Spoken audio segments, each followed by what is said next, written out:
Kavya, season 8 వాళ్ళు ఈ రోజు ఫేస్ టు ఫేస్ నిన్ను కలవడానికి రాబోతున్నారు. నీ ప్రిపరేషన్ ఎలా ఉంది? No preparation. వాళ్ళకంత సీన్ లేదా?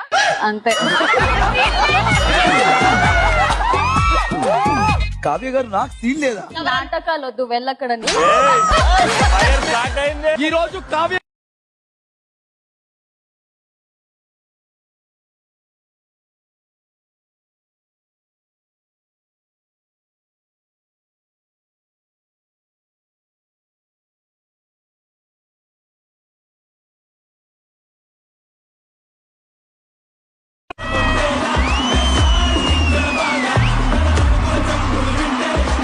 ఒక పక్క మీరు బీబీ పరివారం, అక్కడ సీరియల్ పరివారం ముందు చూస్తున్నాం అందరినీ.